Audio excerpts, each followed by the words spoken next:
Today, the sand mining case came up before the High Court. High Court was very satisfied with the fact that no illegal sand mining is going on right now. The petitioners also expressed their happiness about the implementation of the ban on the illegal sand mining. However, there were two issues which are minor issues which came up for discussion before the High Court.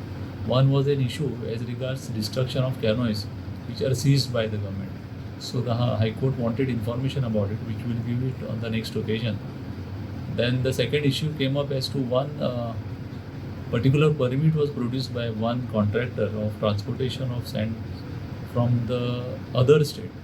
Now the allegation made by the petitioner is that this permit is fake. So we are supposed to inquire and find out. We will inquire and tell the High Court about the status of that permit. Therefore, the matter is now gone after 2 weeks for informing the High Court about these two issues.